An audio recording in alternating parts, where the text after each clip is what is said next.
para hallar la longitud mínima de las transiciones, de las espirales. Vimos también los diagramas de transición de bombeo a peralte, ya sea para las curvas simples o para las curvas con espirales. Y otro tema que vimos es una fórmula que le permitía hallar la longitud mínima para pasar de una sección en tramo recto a una sección curva, en la curva, ¿no? Donde ya se da el peralte. Muy bien, esto lo comentaba porque en el tema que vamos a ver el día de hoy, que es el tema de sobreanchos, eh, hay unas longitudes que están asociadas a la longitud de la espiral o la longitud mínima que se necesita para cambiar de una sección en tramo recto a una sección en la curva circular. Entonces, a modo de poder revisar o recordar estas fórmulas, te voy a mostrar el PPT de la semana 7 que hace referencia a las curvas espirales.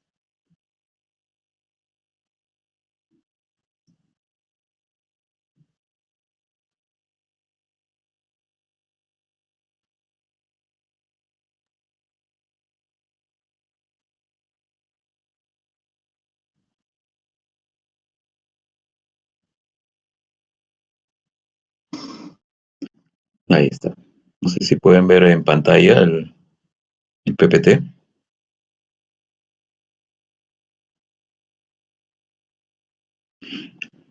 Ese era el PPT sobre curvas de transición.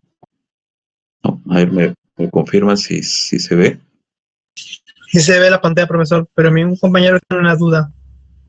Así, adelante, pregunten. Sí, sí.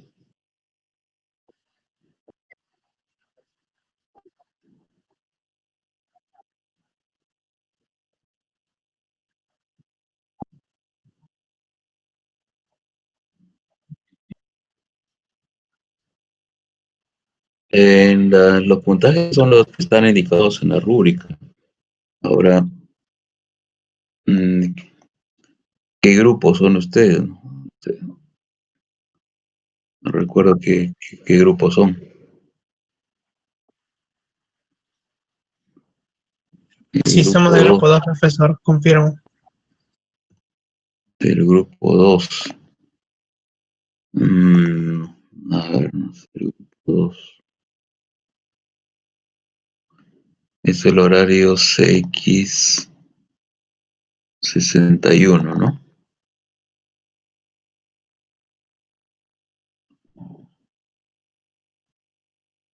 CX61. Sí, profesor, CX61. Gracias. Ujú. Ya.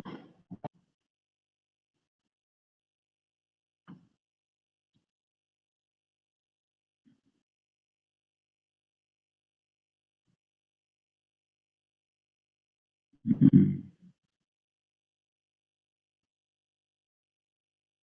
No, prácticamente la mayoría está bien, solo este tiene unos puntos menos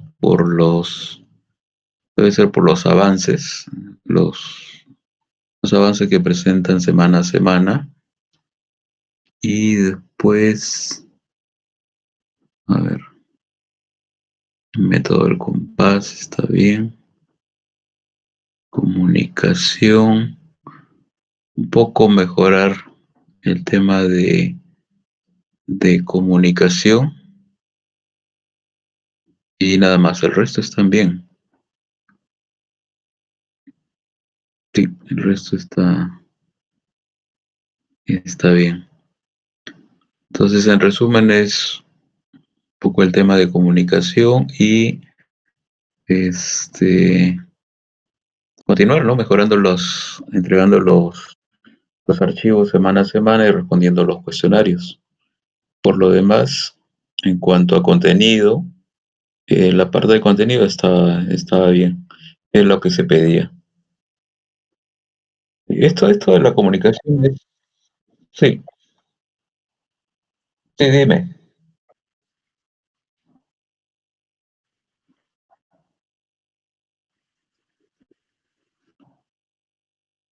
Mm, sí. Ujú. Sí, son lo de los reportes que ella envía semanalmente. Son las apreciaciones de los diferentes grupos si están subiendo los archivos, si están ingresando a los foros, si hay preguntas, respuestas, o sea, participación. Participan. Por eso que está el enlace del foro, ¿no? Ustedes para la parte de Blended ahí tienen, eh, primero, responder los cuestionarios. Segundo, subir a las carpetas en el tiempo indicado sus archivos de avances. Y lo otro es utilizar el foro también para preguntas, consultas, cualquier tema que ustedes tengan relacionado al avance con el programa Civil, ¿no? Porque es la parte blended, básicamente el uso del Civil para el diseño geométrico. Entonces, ahí hay si se cumple con todo esto, estos mecanismos de los cuestionarios, subir, participar, utilizar el foro, se les asignaría el puntaje completo. Ok, para la primera parte fueron 5 puntos, ¿no? 5 puntos. En la segunda, ujú,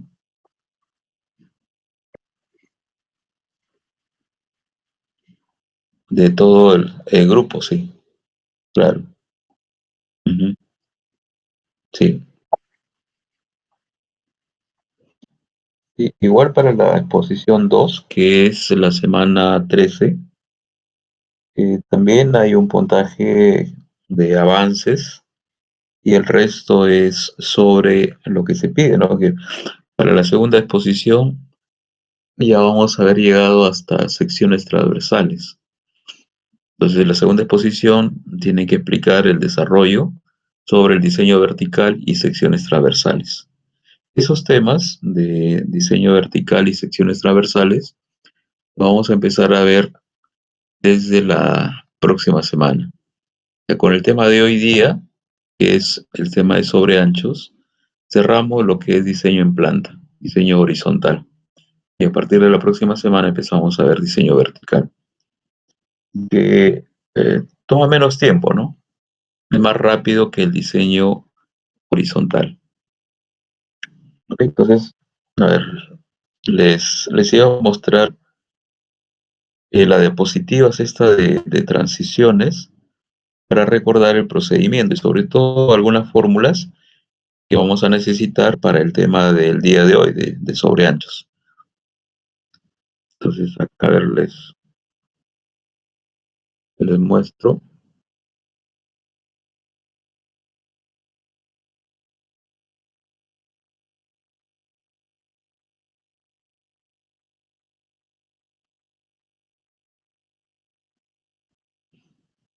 Entonces, la curva de transición tiene varias ventajas, ¿no? Dentro de ellas está la de suavizar el trazado, permitir cambiar de un radio infinito en tramo recto a un radio constante cuando empieza la curva, ¿no? Y se utilizan las espirales básicamente en curvas cerradas, ¿no? De radio pequeño. Ahí son necesarias estas espirales.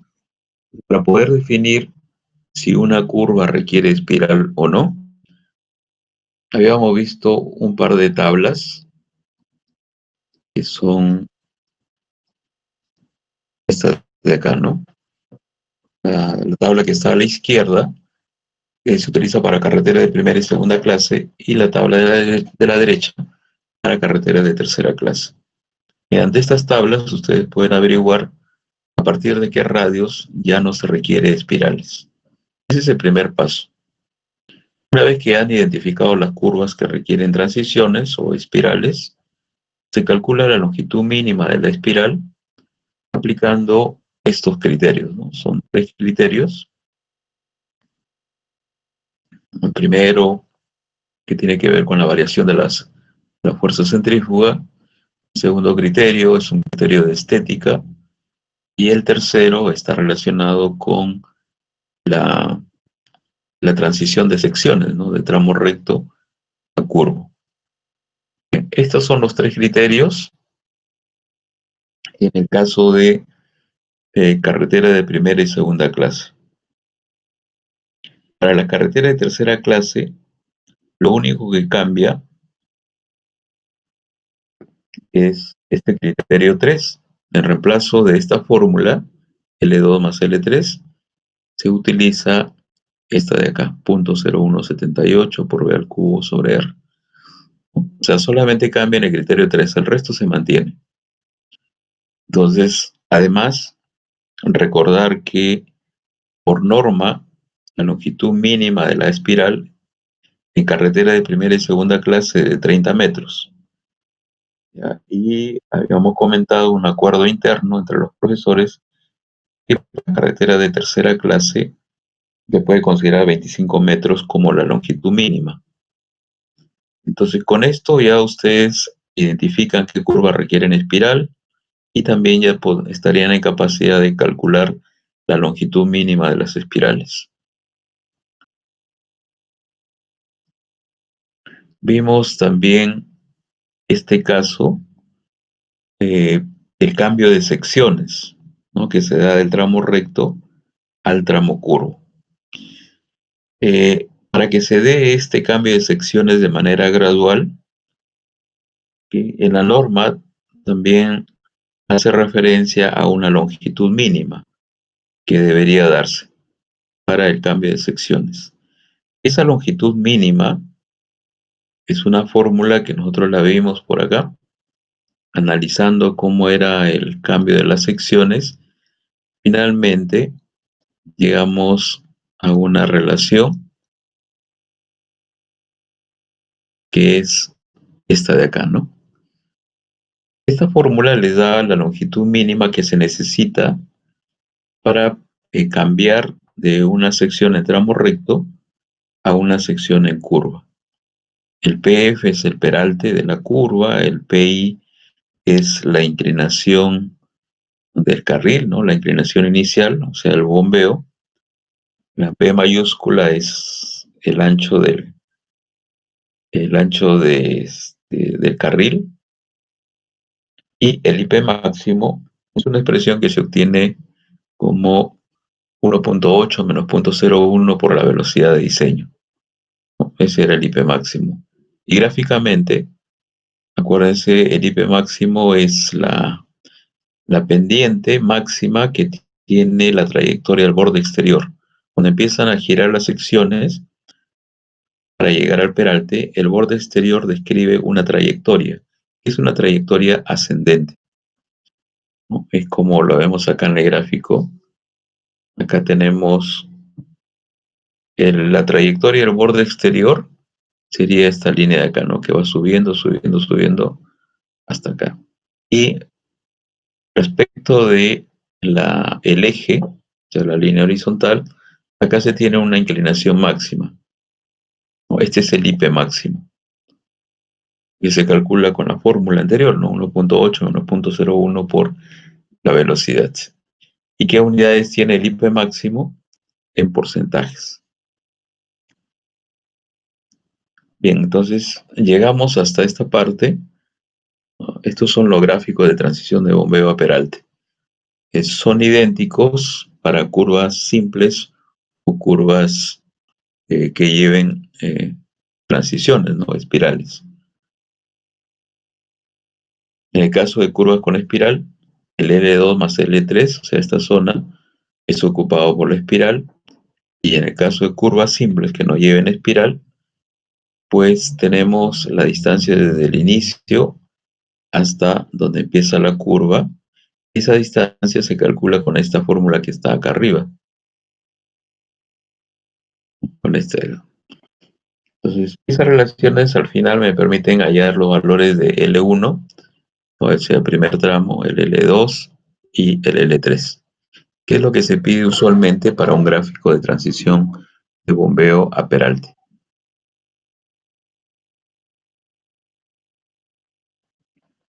Entonces, con esto Terminamos el tema de las curvas de transición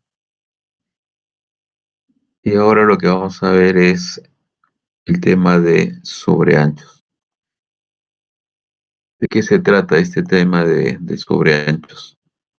Lo que sucede es que cuando un vehículo ingresa a una curva cerrada, imagínense un camión o un tráiler, eh, el conductor tiene la sensación de que el, el espacio que tiene, o sea, en su carril, es un espacio muy angosto.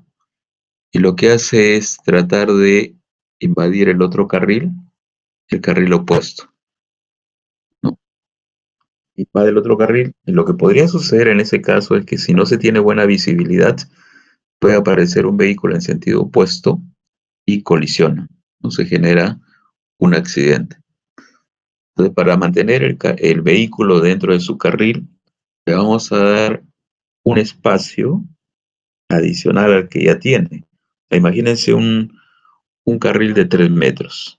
En la curva le vamos a dar un poco más a 3 metros. Podría ser 50 centímetros más, 1 metro 20, etc. Ya. Este ancho se calcula y debe ser una franja de ancho constante desde el PC hasta el PT. Es decir, por ejemplo, si ustedes tuviesen una curva, vamos a ver, así, una curva circular. Si este fuese el borde interno,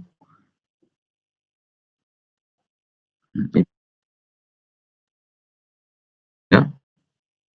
Lo que vamos a hacer es darle en la parte interna un, un ensanche. Acá vamos a ensanchar toda esta zona, pero geométricamente no debe existir este salto, ¿no? O sea, acá terminando la curva, luego se mete para continuar con su borde interno. No debería de quedar así. Entonces lo que vamos a hacer es darle la salida, una cuña, así, y a la entrada también habrá una especie de cuña, algo así. De tal manera que la carretera, que es así, viene por acá, acá está su eje, tenga ese ensanche. Esta parte que está acá, dentro de la curva, es lo que llamamos el sobreancho. Y se calcula con la fórmula. Ahora, estas cuñas están acá a la salida y deben de tener una cierta longitud. Entonces, esta longitud de las, estamos hablando del sobreancho, ¿no? Esta longitud está asociada dependiendo si es una curva simple o una curva con transiciones. Si es una curva simple, el L se calcula con la longitud mínima para pasar de un tramo recto a un tramo curvo, o lo mínimo que se necesita para hacer este cambio de secciones. La fórmula que le mostré hace un momento, ¿no? Esa fórmula que decía eh, peralte final menos peralte inicial entre el I máximo por B. Bueno, se calcula con eso. Si tuviesen una curva que lleve espiral, esta longitud de la cuña es igual a la longitud de la espiral, con un máximo de 40 metros. Bien, entonces tendríamos todos los detalles para poder graficar el sobreancho que necesita determinadas curvas. Entonces veamos la teoría que nos dice cómo se calcula el sobreancho, qué parámetros necesito tener previamente. Esto lo van a hacer también para su parte blended. Ustedes tienen ahí curvas de radio diferentes, entonces van a tener que calcular para cada curva el sobreancho correspondiente. Porque ese dato luego van a tener que ingresarlo al programa y por cada curva que tenga, ¿no? Hay que ingresar los sobreanchos. Bueno, veamos la teoría. ¿Qué dice la teoría respecto de los sobreanchos?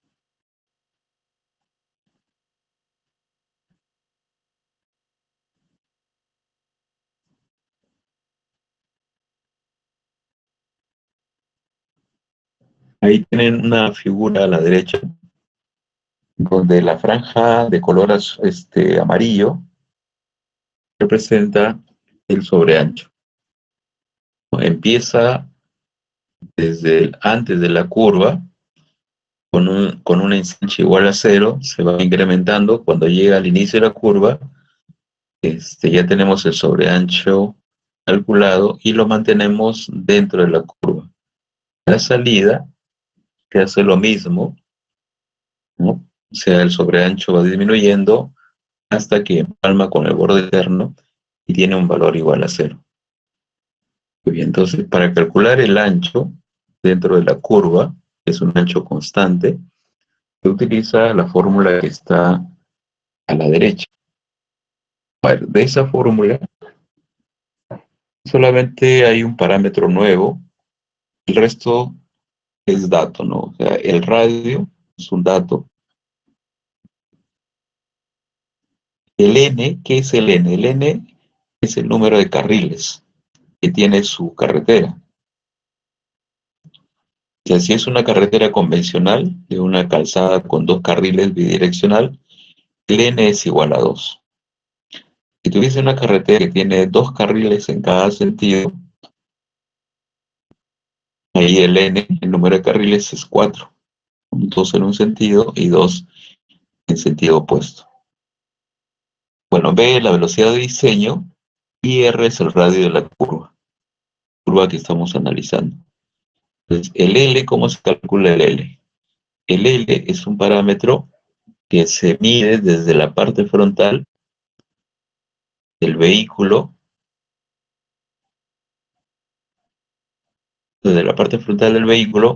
hasta el último eje. Esa distancia viene a ser el L. A modo de ejemplo, acá le voy a mostrar el manual de diseño geométrico, y ahí tenemos algunos modelos de vehículos. Por ejemplo, en la parte superior y tienen un bus de 3 ejes. En la parte inferior, un bus de 4 ejes. Acá tenemos unos trailers, semi-trailers. Y, por ejemplo, en el vehículo que está acá arriba, el T2S1, acá, ¿cuánto vale el L? A ver, con los datos que ven ahí en pantalla, ¿cuánto vale el L?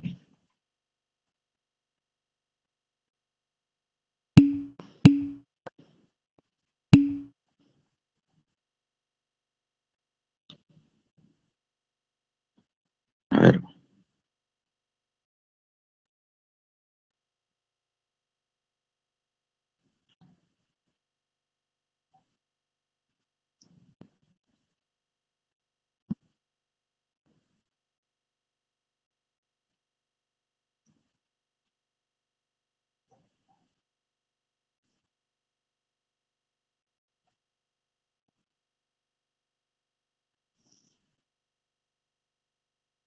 18.5.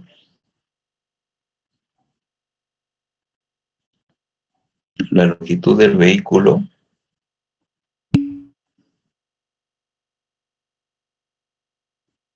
a ver, es solamente observando el gráfico. El vehículo que está arriba, el T2S1, ahí sale directo porque ustedes tienen la longitud del vehículo, que es 20.50, desde la parte frontal hasta la parte posterior. Pero el L se mide desde la parte frontal hasta el último eje. O sea, acá tenemos este eje que está a 80 centímetros de la parte posterior del camión. Entonces mi L sería 20.5 menos 0.80. A ver, si usted resta 20.5 menos 0.8, le sale 11.14. No, perdón, 20.50. Sí, a ver, 25 menos 0.8, ¿no? 19.7. Ese sería el valor del L. Ahora, para el caso de otros vehículos, no nos dan directamente las dimensiones, sino que habría que interpolar. Por ejemplo, en el caso de los buses, acá tenemos el bus, el B31, ¿no? Acá arriba.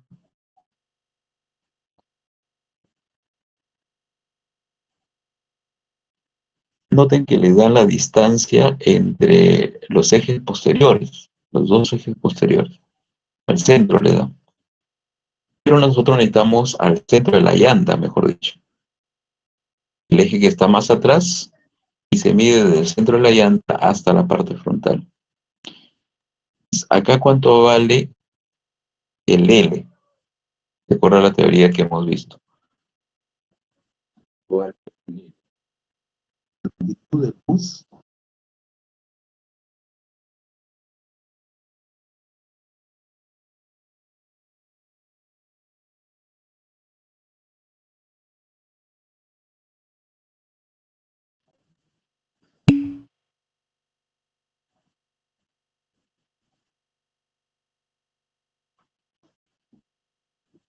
A la derecha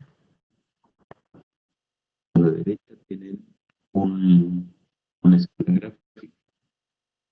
Si necesitan pueden hacer uso de este gráfico.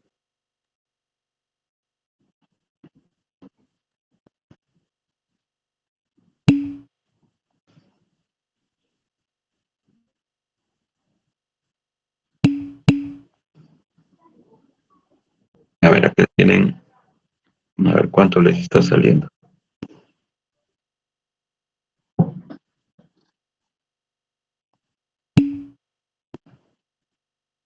11.6.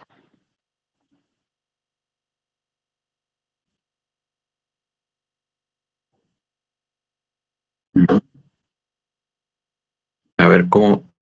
¿Ahí me están escuchando bien? ¿O no me escuchan bien? Sí, el audio está bien. Es 11.6, dice, ¿no? 11.6. Claro, lo que tendría que hacer es lo siguiente, ¿no? A ver.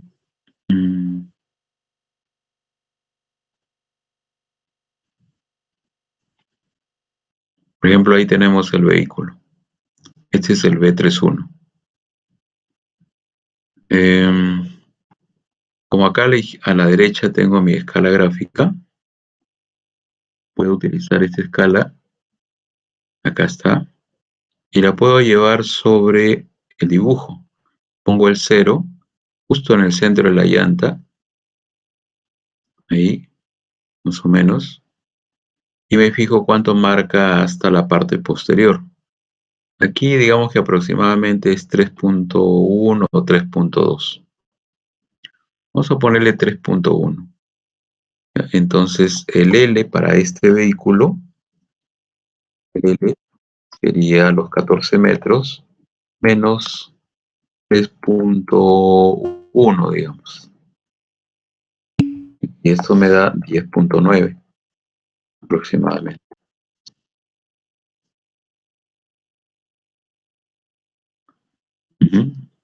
De manera similar, lo pueden hacer para otros vehículos que tengan el mismo problema, ¿no? O sea, cuando no les den directamente las distancias.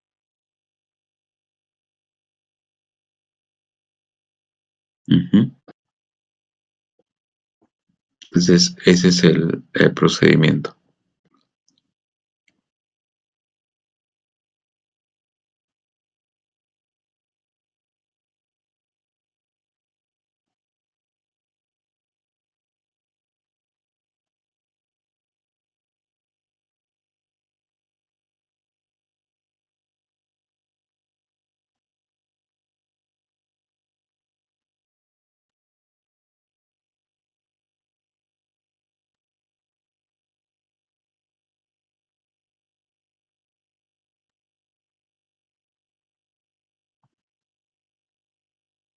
¿Está bien? Igual sucede con el otro vehículo.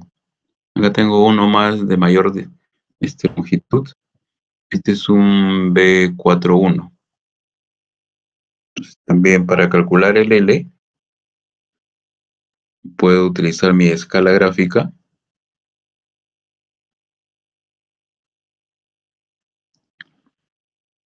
Acá está, ¿no? Acá a la derecha tengo mi escala gráfica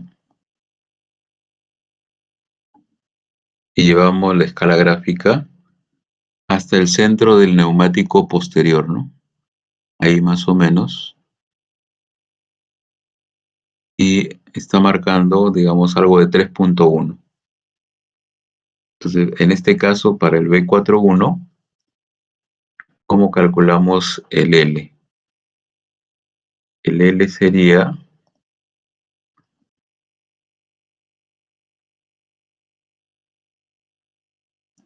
el L, es la longitud total, que son 15 metros, menos 3.1.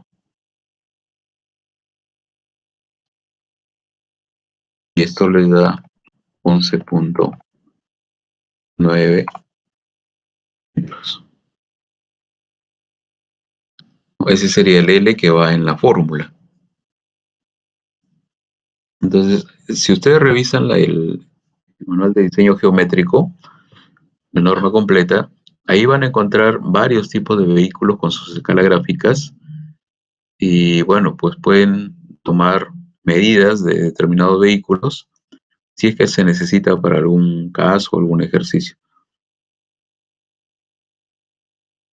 ¿Sí? Entonces, regresando a la fórmula del sobreancho,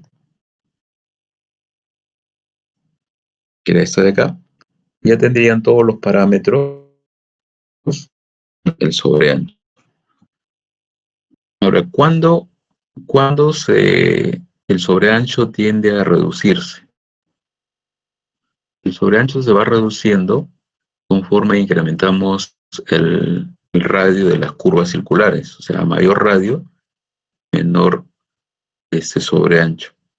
Y también puede disminuir si es que la calzada tiene un ancho mayor a 7,20 metros. Por ejemplo, si me dicen que la calzada es de 9 metros, ¿no? Suponiendo 9 metros es mayor a 7,20, entonces eh, puedo hacer un procedimiento de reducción del sobreancho. Imagínense que me salió 2,50 metros de sobreancho.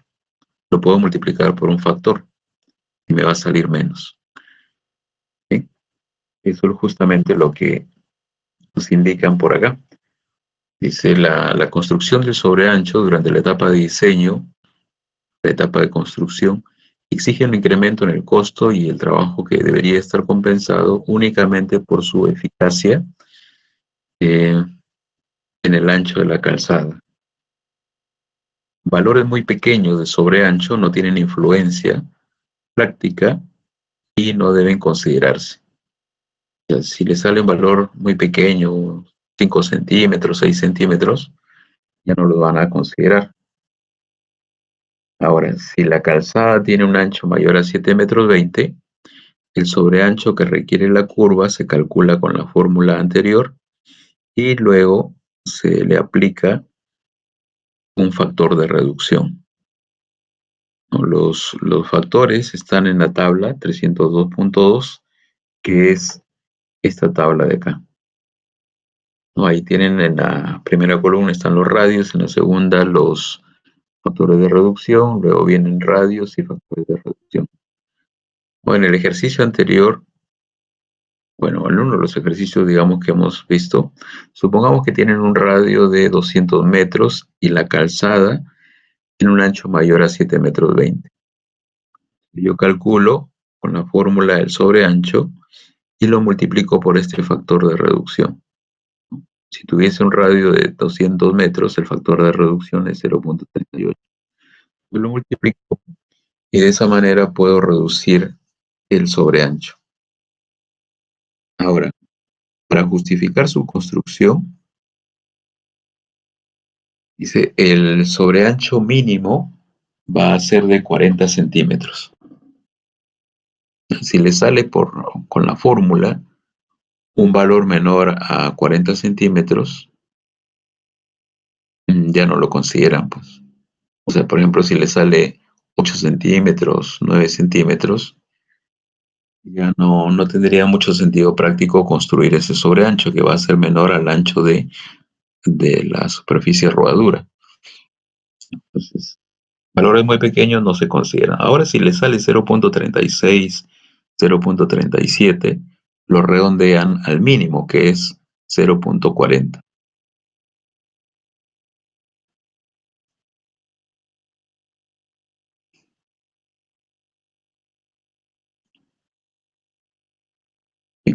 A ver, hasta acá,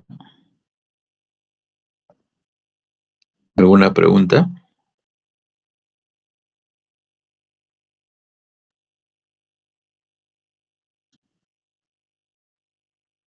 Entonces, hagamos un ejercicio, a ver, rápido. A ver, le voy a poner... mm, ya,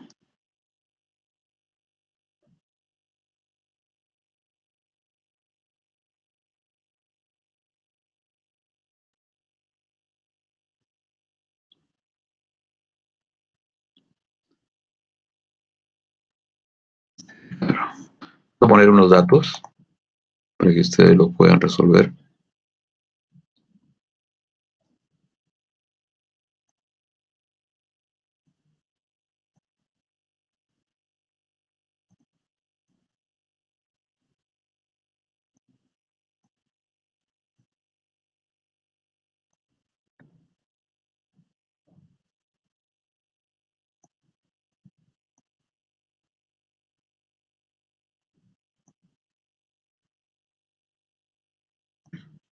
Ya, miren, supongamos que se da lo siguiente. Una carretera, segunda clase. Una velocidad de diseño de 60 kilómetros por hora.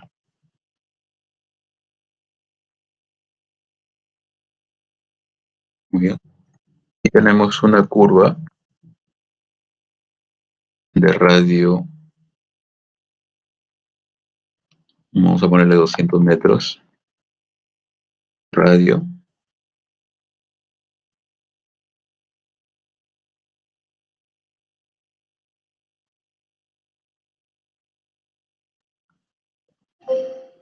y otro dato sería el, vamos a ponerle acá, ancho igual a 8 metros.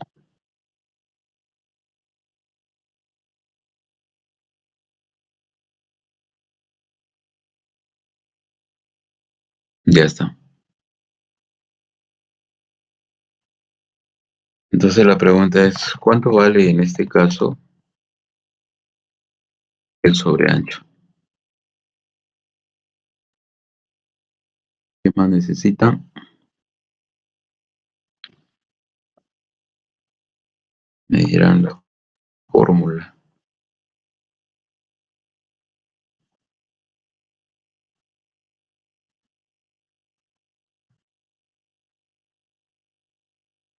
Ahí tienen fórmula, tienen este dibujo del... Ah, me faltó ponerles acá que el vehículo de diseño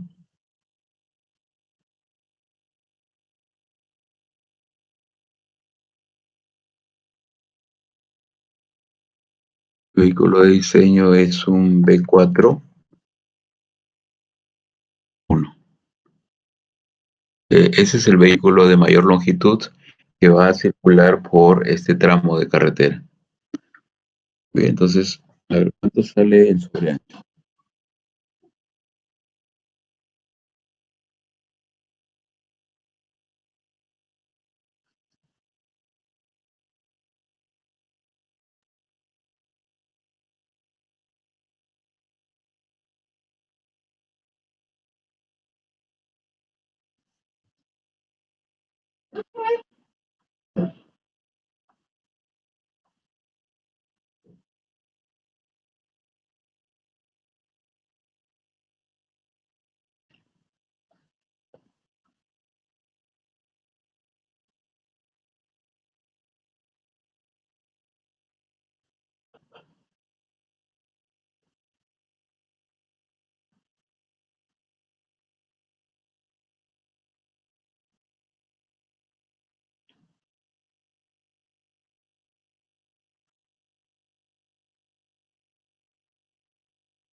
A ver, ¿cuánto les está saliendo?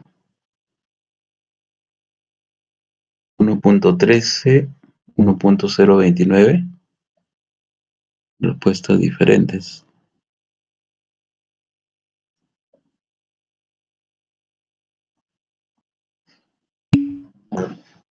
Revísenlo.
El L 11.9, sí, pues.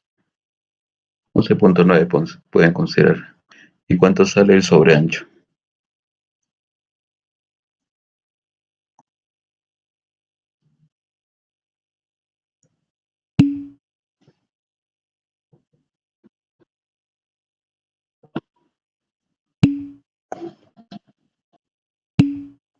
A ver,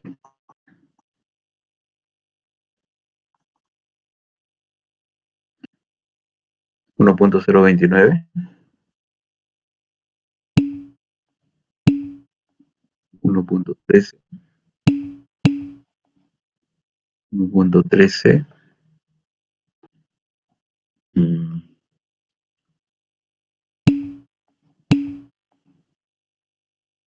1.55. Respuestas diferentes. Bueno, depende también del L, ¿no? Pero el L debe ser, mm, a ver, 11.9, considérense. 11.9. Con 11.9, ¿cuánto le sale?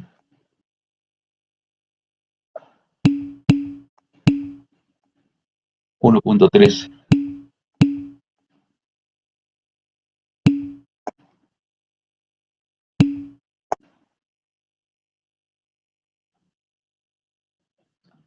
¿Ya?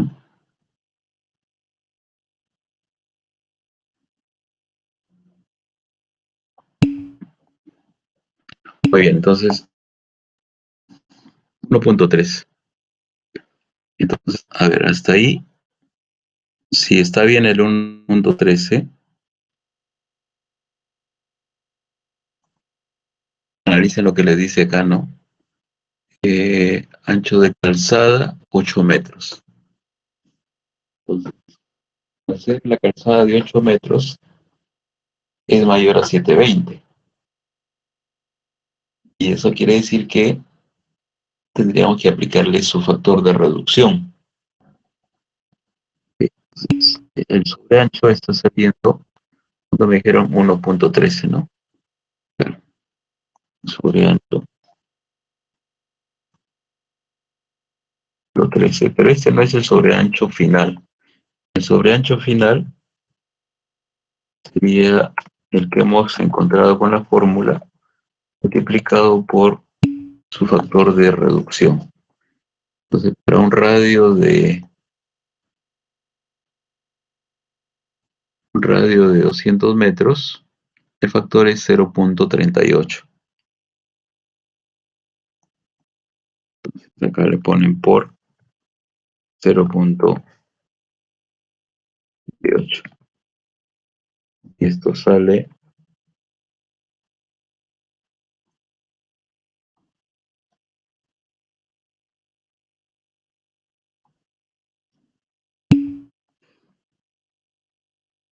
0.43.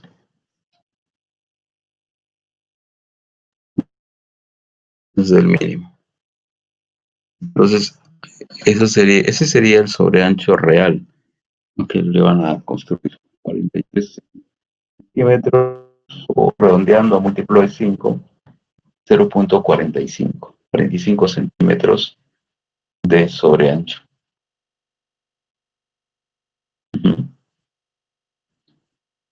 Hasta ahí está bien. ¿Tienen alguna pregunta?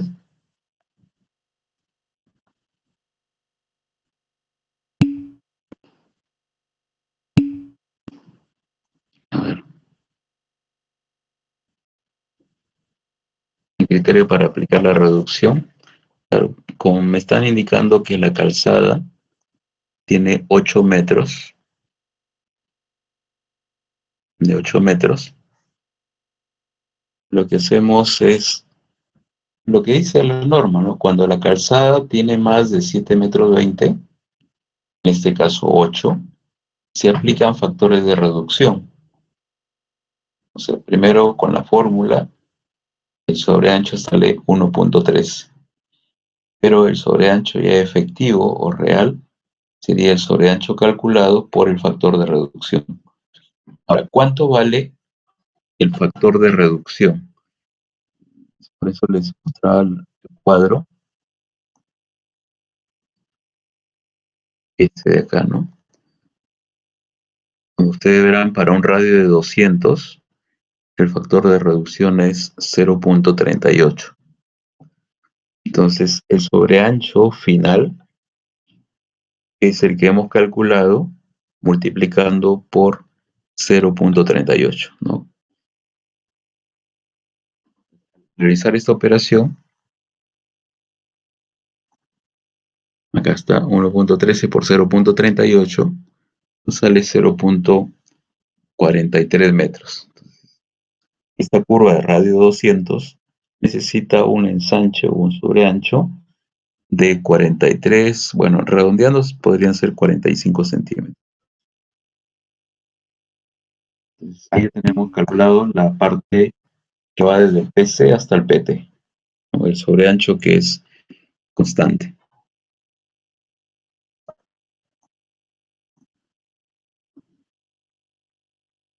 Ah, claro, si tienen un radio que no está directamente en la tabla, sí podrían interpolar. Cogen los valores correspondientes, interpolan y pueden obtener el dato que les falta, ¿no? Muy bien, entonces ahora lo que está faltando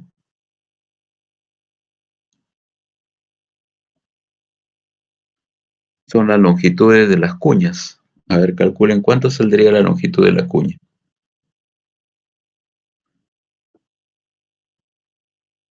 Porque lo que tenemos es, se pintó de rojo.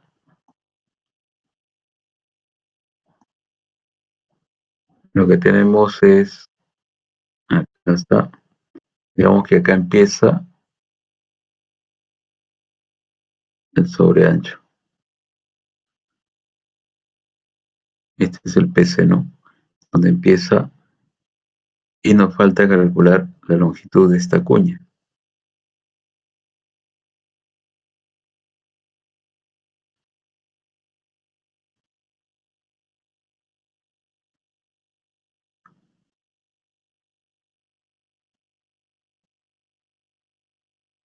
A ver, ¿cuánto vale en este caso la longitud de la cuña?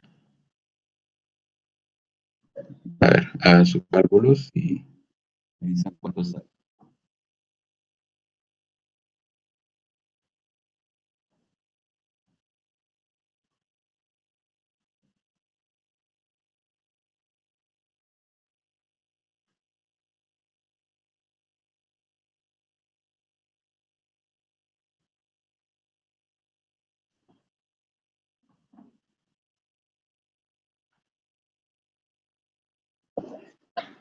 Eso está relacionado con lo que les comentaba al inicio, ¿no? Que esta longitud de la cuña tiene que ver con la longitud de la espiral.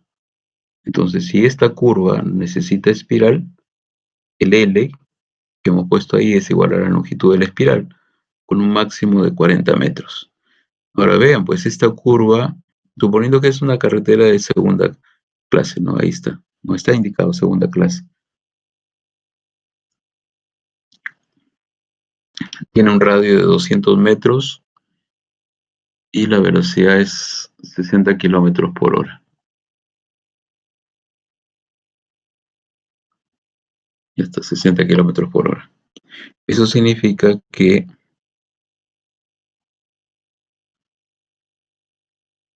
a ver, de las tablas que les había mostrado,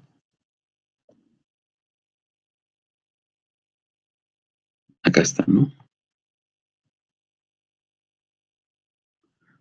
A ver, para 60, todas las curvas con radios menores a 325 llevan a espiral. Entonces, esta curva tiene 200 metros, sí lleva espiral. Entonces, como sí lleva espiral, habría que calcular la longitud de la espiral.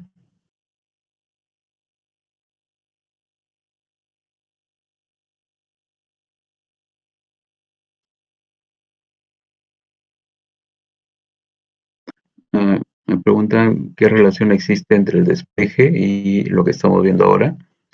No, el despeje es la zona que tiene que estar libre de obstáculos.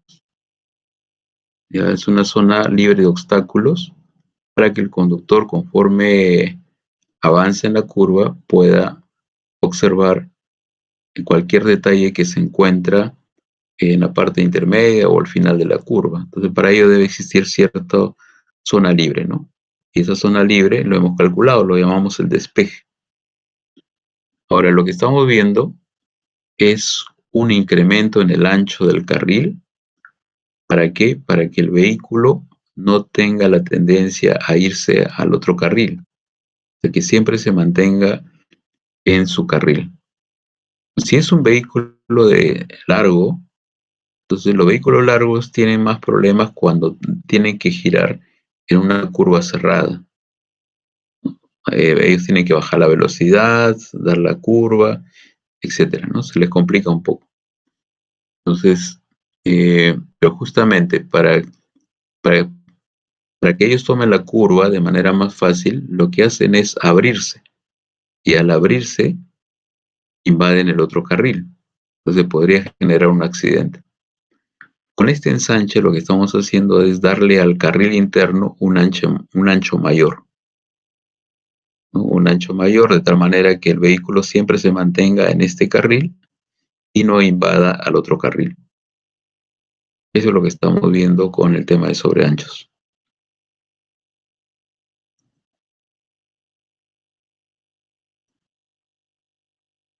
Entonces, como le decía, esta curva sí necesita espiral.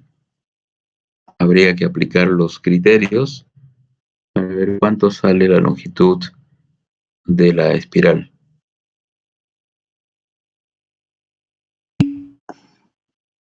A ver quién lo ha hecho.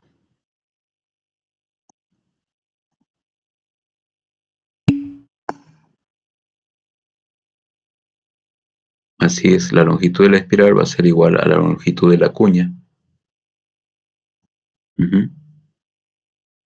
Pero con un máximo de 40. Por eso le decía, ¿no? A ver, vamos a ver estos criterios para que queden claros y luego ustedes lo pueden calcular. ¿Qué es lo que dice la norma, ¿no? Al respecto. A ver, estamos por acá. Esta es la tabla para las reducciones, ¿no? Cuando la calzada tiene un ancho mayor a 7 metros 20. Ahora, acá está el detalle, miren.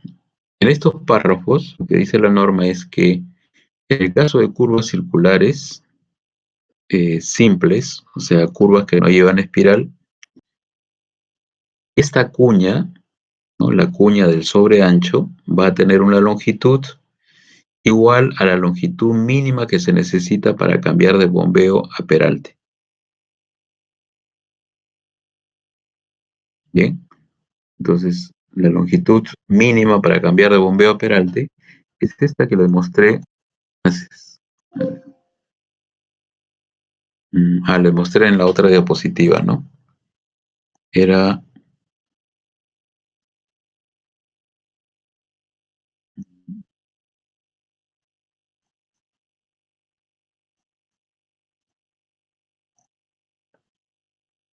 esta de acá.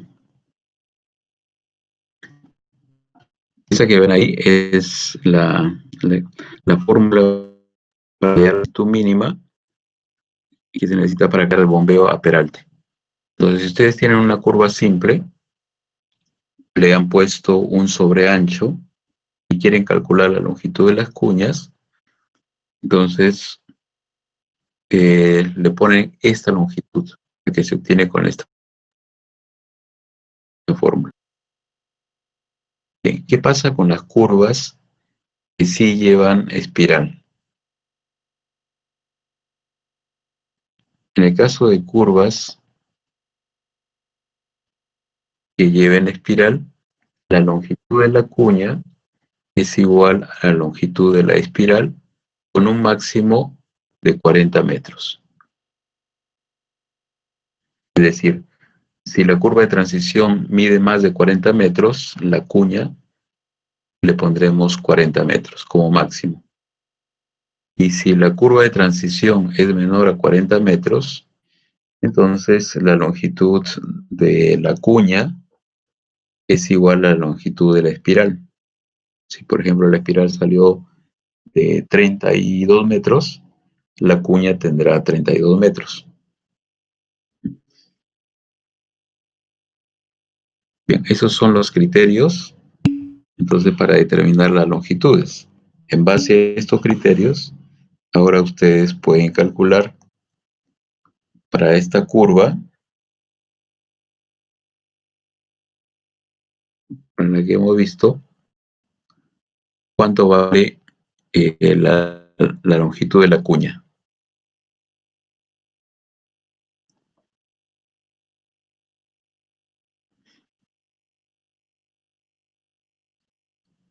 Claro, eso es lo que dice, ¿no? Si la espiral tiene más de 40 metros, la cuña medirá 40 metros como máximo. Ese es su tope, digamos.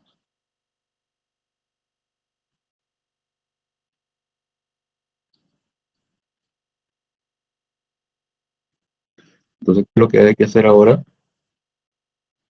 para esa curva, calcular la longitud de la espiral, y la longitud de la cuña sería la longitud de la espiral.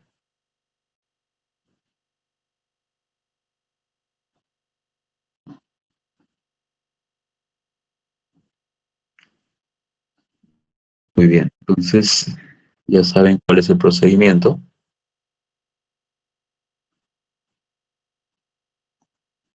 A ver, ¿qué más tenemos en este documento?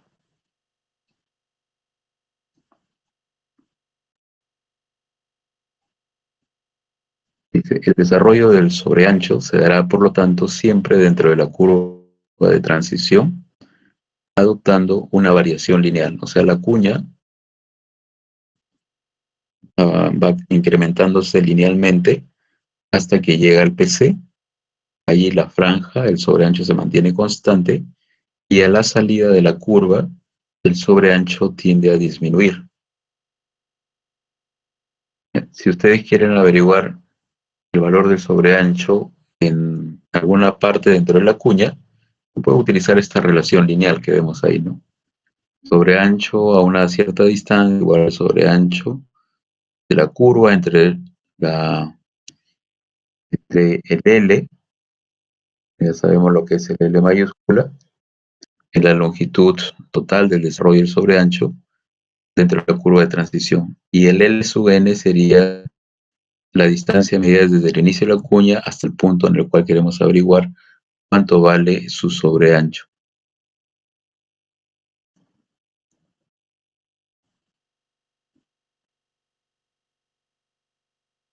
Acá tienen un ejemplo, le dan los datos ya directamente, velocidad de 60, un vehículo B31, curva de 120 metros de radio y longitud de transición de 50 metros. Entonces, acá, ahí tienen la fórmula, ponen los datos, está el radio de 120, el L, acá lo estamos asumiendo para el vehículo B3, que habíamos visto que es igual a 10.9, ¿no? Pero acá lo han redondeado a 11, y es lo que vemos en la fórmula. Y sale 1,56 m. Bien, ya tengo el espesor. Me faltaría la longitud de la cuña. Pero como acá me dice que la transición tiene 50 metros, la cuña toma el valor máximo, que es 40. No puede ser 50 porque el máximo es de metros.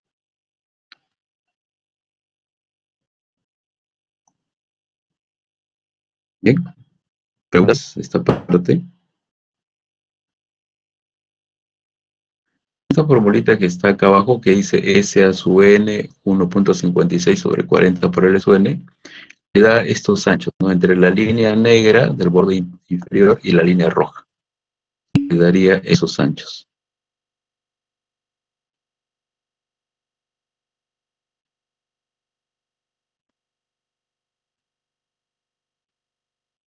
Bien, a ver.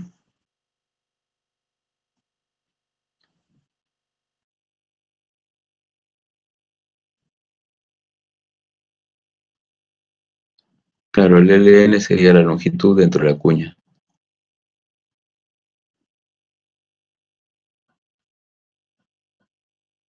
Ujú. Bueno, hasta no sé si tienen alguna consulta de esta parte. No es tan complicado, ¿no? O sea, se aplica la fórmula para calcular el sobreancho.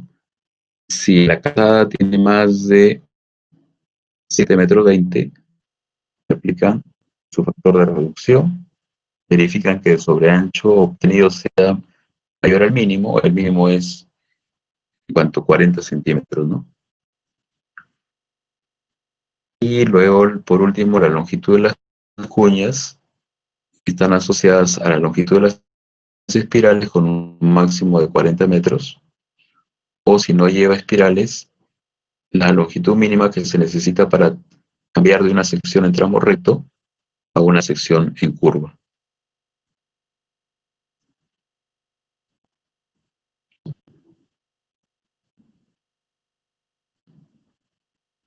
Bueno, entonces, para cerrar esta parte, un ejercicio. Ya ustedes lo pueden desarrollar. A ver, vamos a ver si está publicado.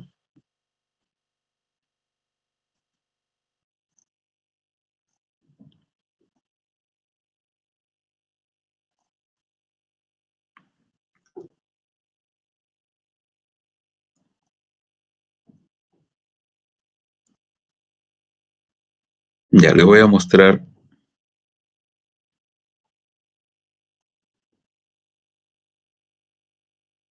En el Blackboard tenemos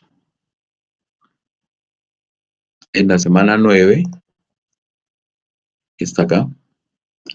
En la semana 9 ya tenemos el archivo que les estoy mostrando, la teoría, y tienen a continuación un ejercicio.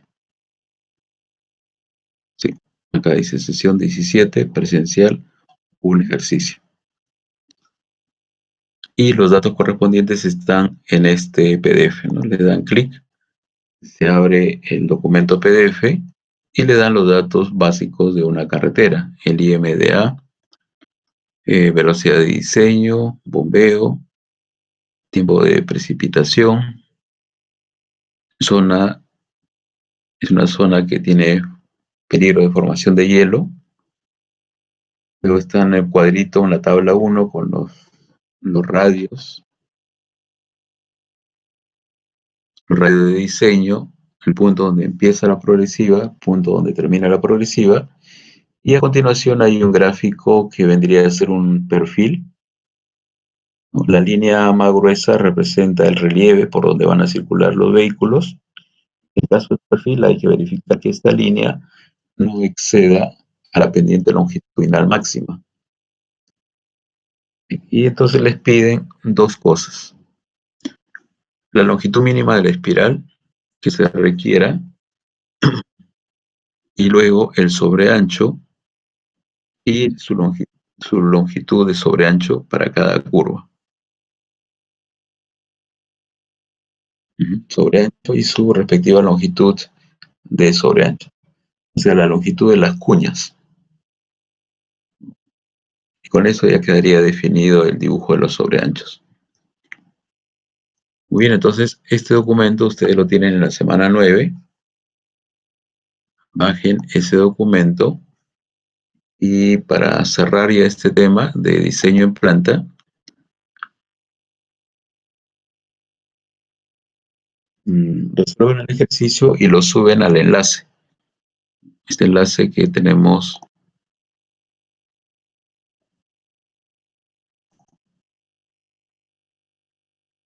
acá, ¿no? Sesión 17, ejercicio. Ahí tiene un enlace, ¿ya? Lo suben y listo.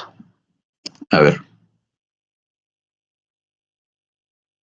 ¿eso les tomará cuánto tiempo? Unos 15 minutos, más o menos. 15 a 20 minutos. Entonces tenemos tiempo, van a ser las 8:20.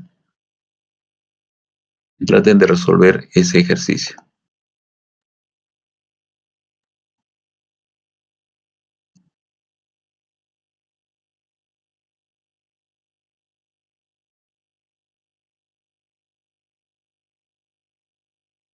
Si tienen alguna consulta, a ver, me preguntan.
¿Cómo van, chicos? ¿Sale?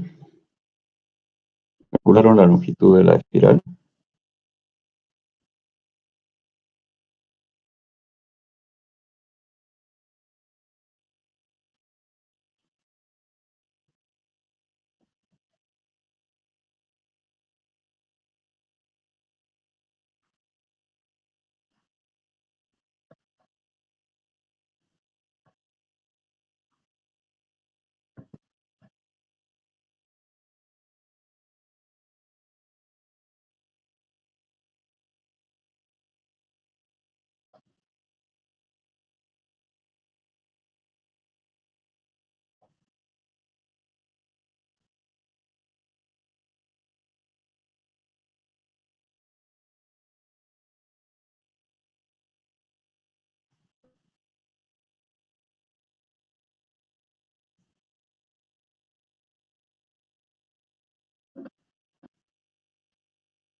Ujú.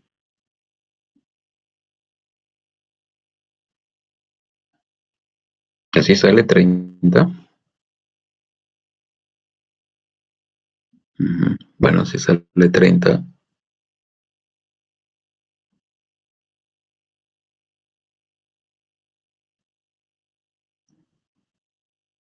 entonces con eso tendrían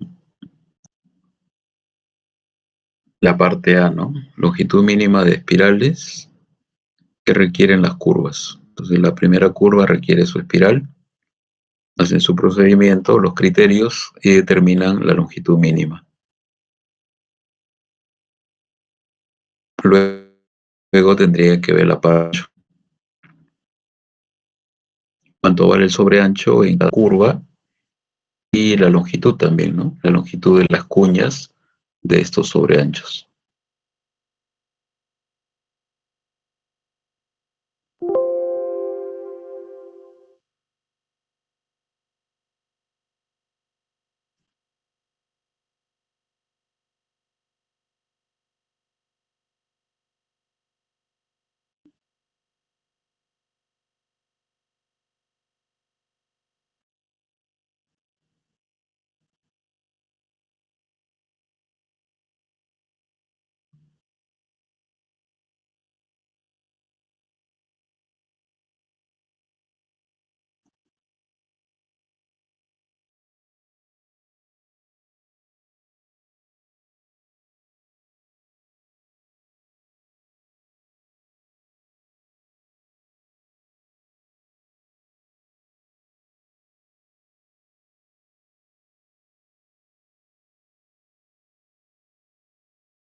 Y pueden redondear el múltiplo de 5, ¿no? Calculan el mismo y lo redondean.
Bien, esos son los valores. Puede ser 93, 07. Entonces, sale igual, ¿no? Entonces, tomen una foto y suban al enlace que está en la semana 9. De donde bajaron el archivo al mismo enlace. Y ya entonces, para la próxima semana, estaríamos iniciando el segundo capítulo que es diseño vertical. Que todo lo que es diseño en planta ya lo terminamos con el sobreancho.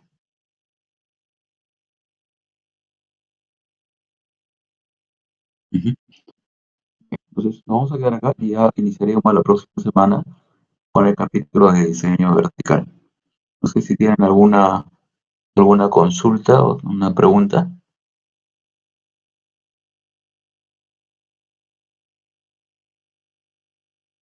Bueno, entonces nos quedamos acá y nos encontramos el próximo jueves.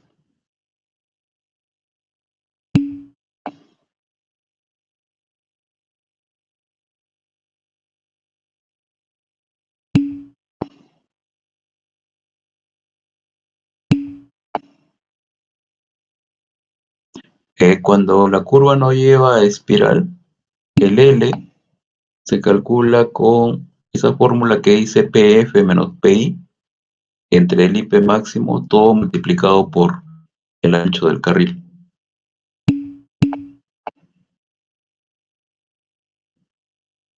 Es, puedes subirlo hasta más tarde, la medianoche, ¿no?